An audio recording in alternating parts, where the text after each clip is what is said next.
নমস্কার বন্ধুরা, traditional Bengali ফুডে আপনাদের সকলকে স্বাগত। আমরা তো একঘেয়ে সোয়াবিনের তরকারি খেয়ে থাকি। এখন বাজারে প্রচুর ফুলকপি পাওয়া যাচ্ছে, তাই আজকে আমি ফুলকপি দিয়ে সোয়াবিনের তরকারি রান্না করব। তো চলুন ভিডিওটা শুরু করি। আলু আর ফুলকপি বড় বড় টুকরো করে কেটে নিয়েছি। ফুলকপিটা আমি একটু সামান্য ভাপিয়ে নেব। জলটা কিন্তু খুব ভালো করে গরম হয়ে গেছে, একটু পরেই ফুটে উঠবে। এখন আমি এতে ফুলকপি দিয়ে দিচ্ছি।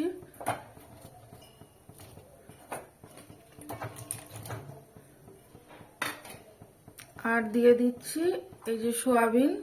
এখানে 1 প্যাকেট সয়াবিন আছে, দুটো একসাথে ভাপিয়ে নেব। ফুলকপিটা আমি একটু আগে তুলে নেব।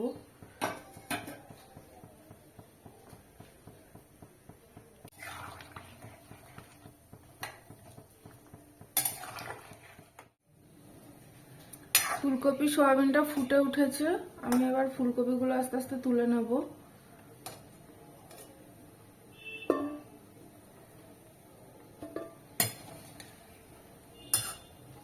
ফুলকপিগুলো আর সেদ্ধ করা যাবে না, ফুলকপিটা তাহলে রান্না করতে গেলে পুরোটা গলে যাবে।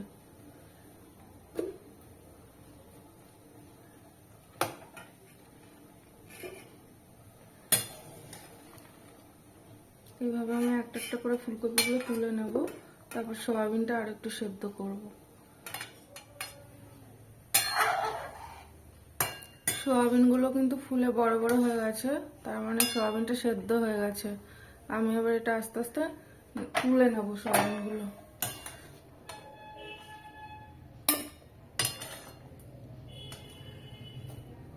কড়া গরম হয়ে গেছে। ফুলকপিটা ভেজে নেওয়ার জন্য আমি কড়াইয়ে একটু সরষের তেল দিয়ে দিচ্ছি।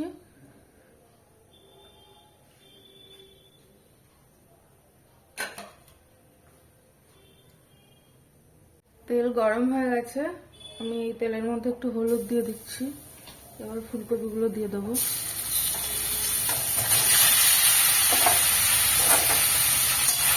একটু হাই ফ্লেমে আমি ফুলকপিগুলো লাল লাল করে ভেজে নেব।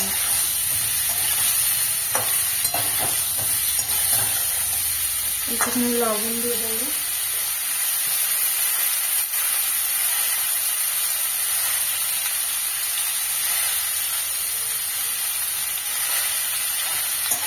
ফুলকপিগুলো এবার লাল লাল করে ভেজে নেব। গ্যাসের ফ্লেমটা কিন্তু হাইতে থাকবে, তা নাহলে জল বেরিয়ে ফুলকপিটা আর ভাজা যাবে না যদি আমি গ্যাসটা কমিয়ে দিই। ওই জন্য আমি হাই ফ্লেমে ফুলকপিটা ভেজে নেব। দেখুন আমার কিন্তু খুব সুন্দর করে ফুলকপিটা ভাজা হয়ে গেছে, ফুলকপিটা একদম লাল লাল হয়ে গেছে। এবার আমি আস্তে আস্তে এটা তুলে নেব।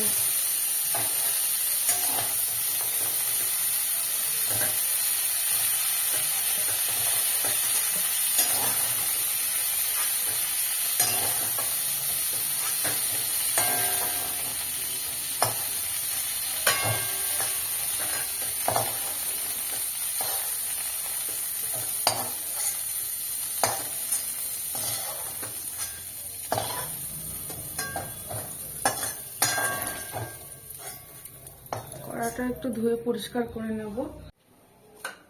কড়া গরম হয়ে গেছে, কড়াই আমি আবারও একটু সরষের তেল দিয়ে দিচ্ছি।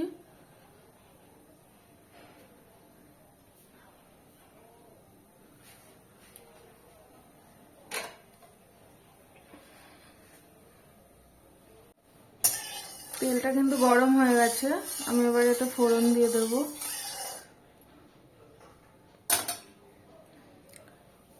ফোড়নের জন্য নিয়েছি গোটা জিরে, তেজপাতা, শুকনো লঙ্কা আর গোটা গরম মশলা। ফোড়নটা দিয়ে দিচ্ছি, একটু ভাজা ভাজা করে নেব। এবার আমি এতে আলু দিয়ে দিচ্ছি।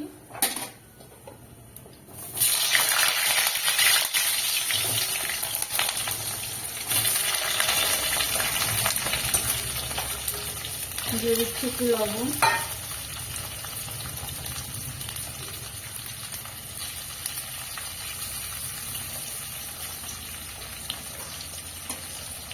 আলুগুলো আমি কিন্তু আবার লাল লাল করে ভেজে নেব। আলুগুলো খুব ভালো করে ভাজতে হবে, যাতে ভাজতে ভাজতে অর্ধেক সেদ্ধ হয়ে যায়।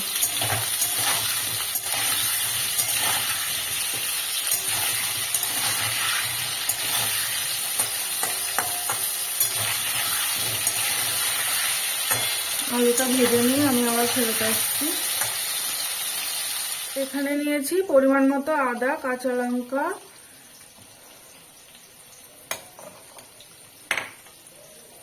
এবার দিয়ে দিচ্ছি ছোট চামচের 1 চামচ জিরে গুঁড়ো,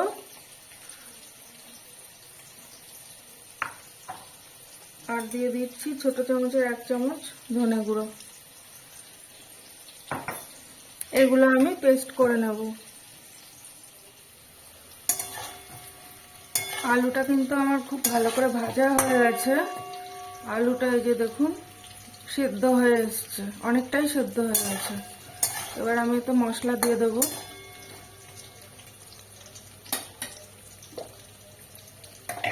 মিক্সিতে পেস্ট করে রেখেছিলাম যে মশলাটা, ওই মশলাটা দিয়ে দিচ্ছি। জারটা ধুয়ে একটু জল দিয়ে দিচ্ছি।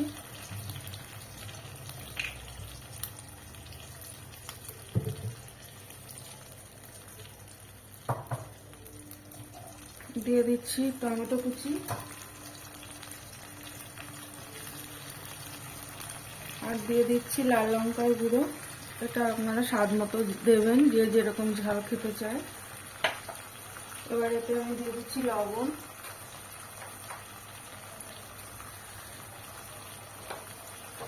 দিয়ে দিচ্ছি হলুদের গুঁড়ো,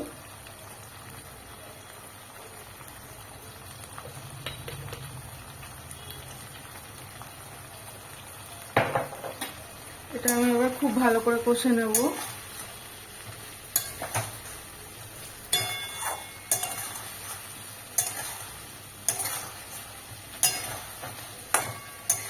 এটা খুব সুন্দর করে কষিয়ে নিয়ে তারপর আমি সয়াবিনগুলো এর মধ্যে দিয়ে দেবো।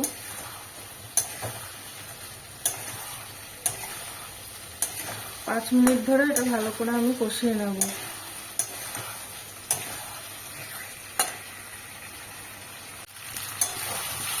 আলুটা কিন্তু আমার খুব সুন্দর করে কষানো হয়ে গেছে। আমি এবার একটু সেদ্ধ করে রাখা সয়াবিনটা দিয়ে দেবো।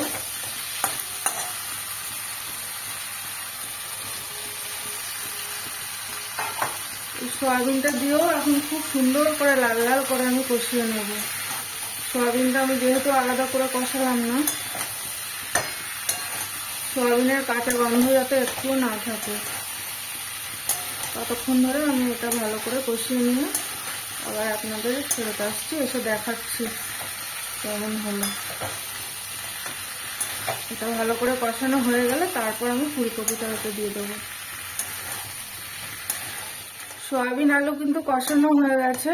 এবার এতে আমি ফুলকপিটা দিয়ে দেবো।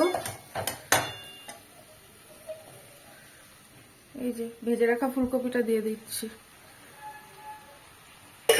এটা দিয়ে আবারও একটু 2 থেকে 3 মিনিট কষিয়ে নেব।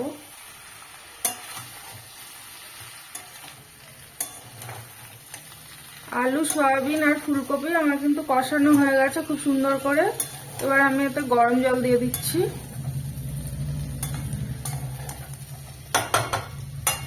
সবই প্রায় সেদ্ধ হয়ে গেছে আলু ফুলকপি, জলের পরিমাণটা একটু কম দেবো।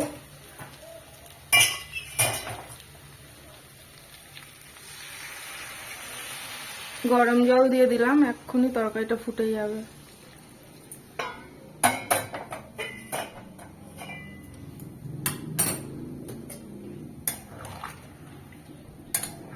জল আর দেবো না, ফুলকপির তরকারিতে ঝোলটা একটু কম হলেই খেতে বেশি ভালো লাগে। তরকারিটা একটু মাখা মাখা করব।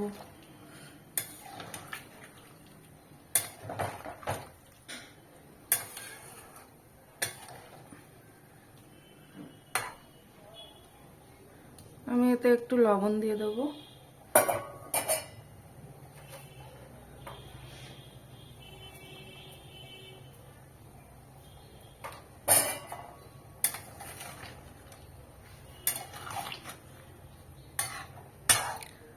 তরকারিটা একটু লো ফ্লেমে ফুটতে দেবো।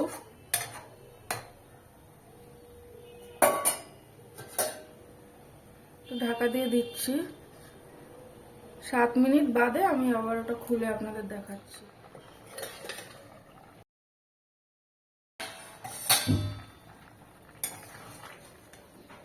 তরকারিটা মোটামুটি হয়ে এসছে। এবার আমি এতে 1/2 চামচ চিনি দিয়ে দেবো।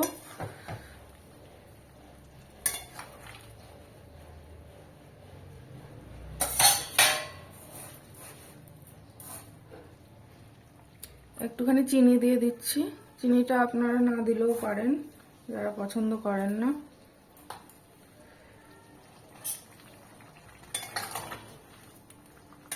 মোটামুটি হয়ে এসছে।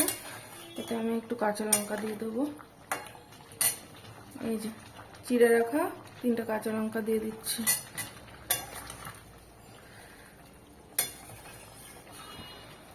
আর 5 মিনিট মতো একটু ঢাকা দিয়ে রান্না করে নেব।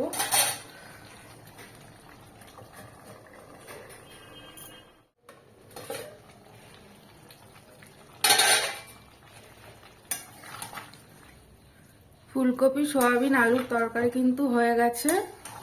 এবার এতে আমি গরম মশলা দিয়ে দেব।